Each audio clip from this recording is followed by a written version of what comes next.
1:47 a.m. The Strait of Hormuz was black glass and dead silence. No commercial traffic, no fishing boats, nothing moving on the surface that wasn't supposed to be there. 30 meters above the water, flying so low that the rotor wash was kicking salt spray off the wave tops. The first wave of MH-60M Blackhawks came screaming through the darkness at 287 kilometers per hour, blacked out, radar silent, running on terrain, following systems so advanced they don't appear in any public defense budget. 12 of them in tight formation staggered at intervals, calculated to the meter. Each one carrying operators who had been awake for 19 hours and were more dangerous for it. This was Delta Force, 5,000 of them, and tonight they owned the sky over Hormuz. 1:52 a.m. The MC-13OJ, Commando 2, had been orbiting at altitude for 40 minutes, invisible to Iranian radar. Its electronic warfare suite painting a complete, real-time picture of every emission source within 60 kilometers. The aircraft was a flying command center. Surveillance feeds, encrypted communications relays, signals, intelligence, all of it funneling into the controllers who sat in the red-lit interior and watched the assault teams approach their target with the detached precision of chess players, moving pieces across a board they could see perfectly, or so they believed. Below and ahead, the IRGC facility materialized out of the desert dark, exactly where it was supposed to be. A hardened command complex, partially buried, reinforced concrete over 3 underground levels, controlling the encrypted networks that coordinated Iranian anti-ship missile batteries along the entire northern shore of the strait. 18 months of satellite imagery, 18 months of signals intelligence, 18 months of human sources and pattern of life analysis, all distilled into a target package so comprehensive that the assault teams had been training on a full-scale replica for 6 weeks in the Nevada desert. They knew this building. They knew it better than its own engineers. What they didn't know was that the building knew they were coming. 2:09 a.m. The Blackhawks flared hard over the ridgeline, and the ropes dropped. Fast rope insertion. Operators sliding down in 3-second intervals, hitting the ground, running, weapons up and scanning before the dust from their landing had settled. The MH-6 Little Birds, those impossibly small and lethal scout helicopters that Delta operators called killer eggs, peeled away to establish a perimeter suppression pattern. Their miniguns and rocket pods pointed outward, ready to turn anything that moved on the approach roads into wreckage. 4 of them orbiting at 140 knots. Pilots in night vision, fingers light on triggers that could put 6,000 rounds per minute on a target the size of a car. The AH-6S, the attack variant, stayed even lower, hedge-hopping the terrain features, using the ridgeline as cover, waiting. The assault hadn't started yet. The assault teams were still moving to their breach points. Everything was quiet. Everything was green. 2:09 a.m. 4 assault elements hit their breach points simultaneously. The fence went down in 3 places at once, cut by tools that sliced through hardened steel mesh like it was paper. Guard positions had already been neutralized quietly, efficiently, with no sound that carried more than 2 meters. It was textbook. It was perfect.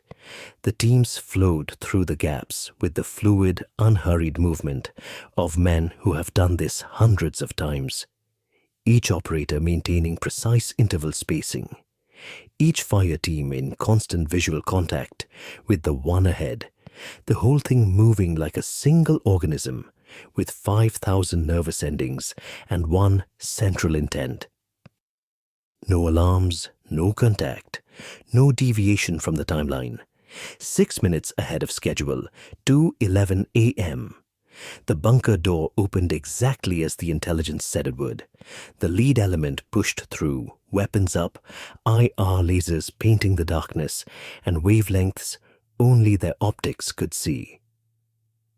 The corridor was exactly as mapped. The junction at 15 meters was exactly where it was supposed to be. The secondary door at 30 meters was closed, but unlocked, just as the source reporting had indicated. 2 seconds of silence. Then every light in the facility came on at once. Not emergency lighting, not the pale flicker of backup systems.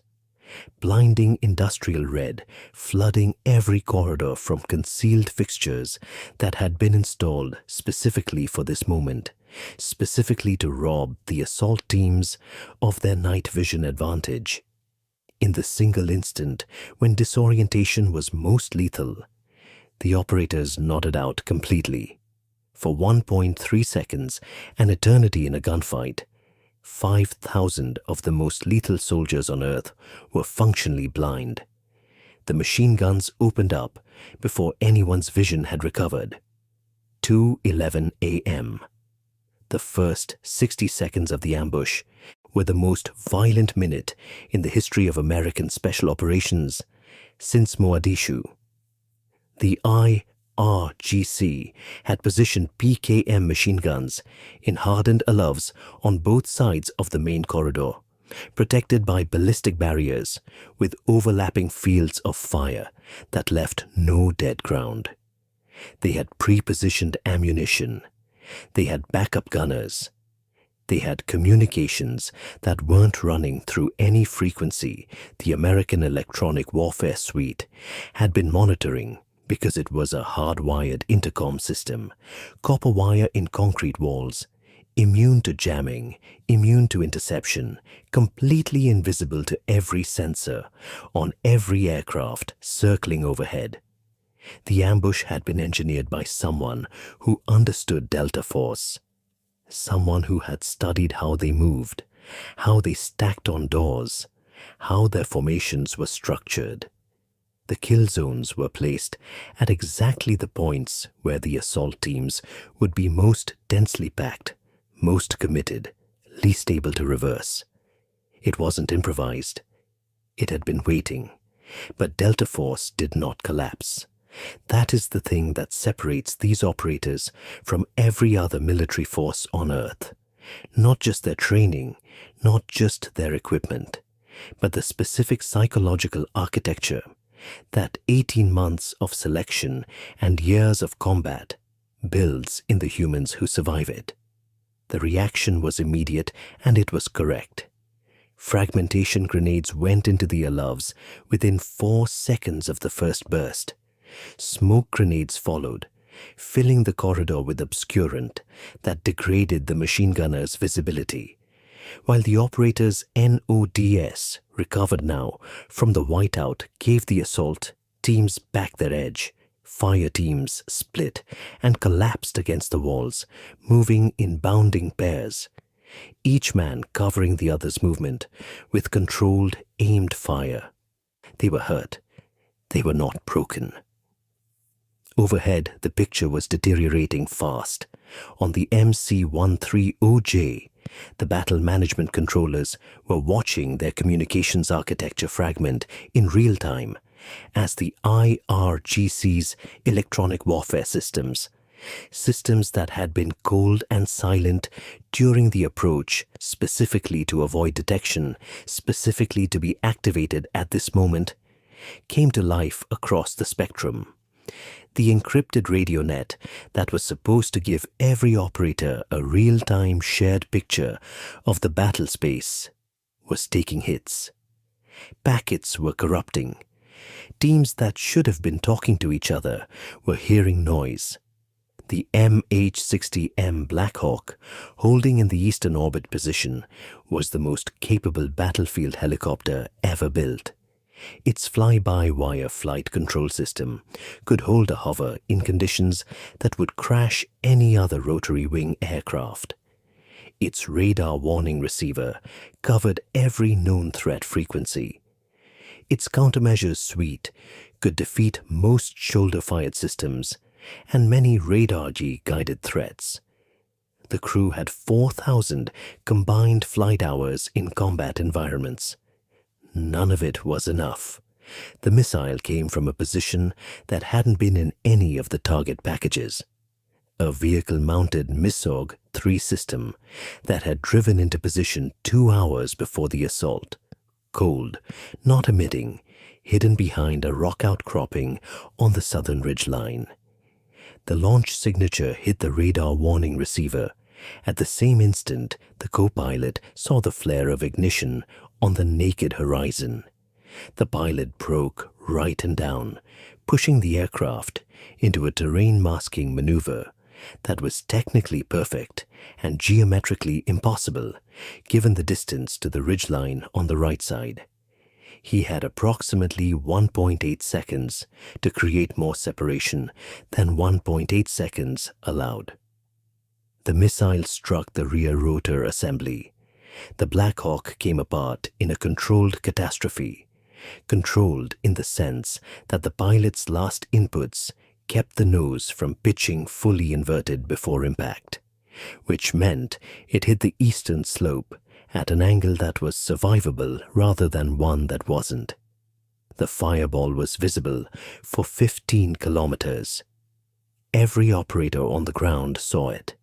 Every pilot in every orbiting aircraft saw it.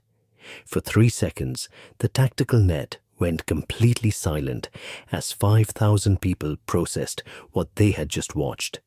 Then the commander's voice came over the net, flat and hard. All elements, push now, 2:29 a.m.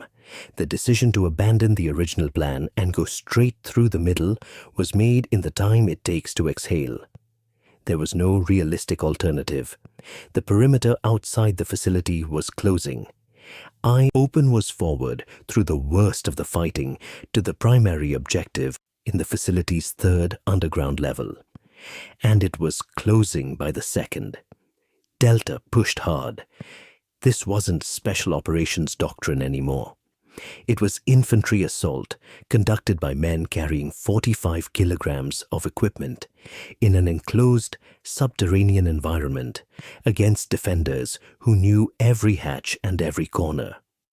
The little birds outside were working overtime, their miniguns tearing up the approach roads as the QRF vehicles tried to close in.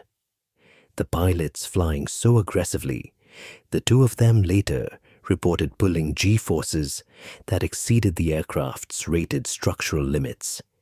The AH-6s went after the vehicle column on the northern approach road with 2.75-inch rockets, turning the lead vehicles into burning obstacles that stacked the column behind them and bought the ground teams critical minutes.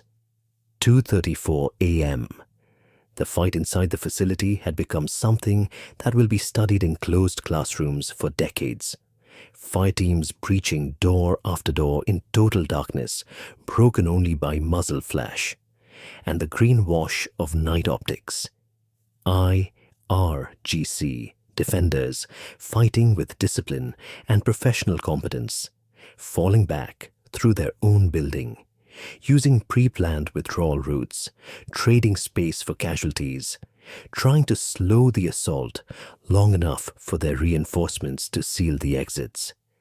Operators going down, being pulled by teammates, being handed off to collection points, and left with security elements because the assault couldn't stop, couldn't pause, couldn't afford any human impulse that wasn't directly connected to getting to that 3rd-level command center before the IRGC had time to wipe the systems.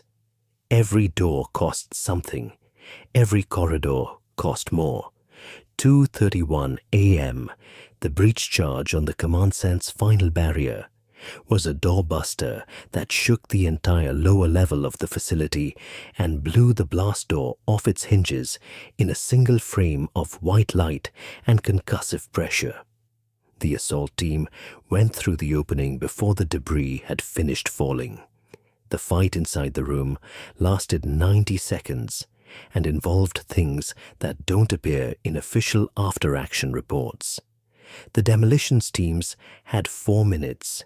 They used 3.5 charges, went onto the structural columns, onto the server infrastructure, onto the power distribution nodes, and the communications equipment and the hardened data storage systems that the intelligence community had wanted very badly to exploit and was not going to get.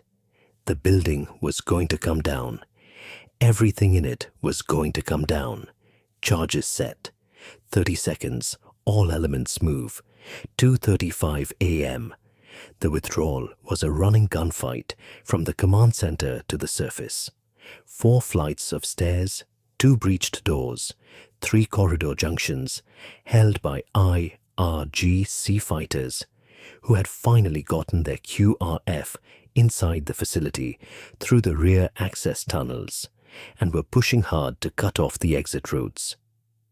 The Americans ran toward the sound of the firing rather than away from it because the exit was on the other side of the contact and there was no other calculation to make. The remaining Black Hawks came back in under conditions that the aviation community will argue about for years. The anti-aircraft envelope around the facility was active and aggressive. Radar guided systems, IRG guided systems, optically tracked systems, all of them working simultaneously, all of them being fed by an integrated fire control network that had been waiting for exactly this moment. The pilots flew through it.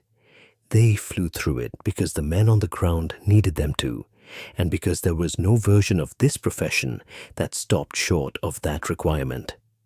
The MH-6 Odes took hits, multiple aircraft, hydraulic lines, rotor systems. One aircraft lost its tail rotor authority on short final and landed so hard it bounced, but it stayed upright and the crew stayed conscious, and the operators who hit the pickup zone in the next 40 seconds piled into it anyway, wounded and unwounded together, weapons pointing out every door, firing in every direction as the pilot dragged the damaged aircraft back into the air, and burning material. Secondary explosions followed. Fuel, ordnance, pressurized systems, each one feeding the next.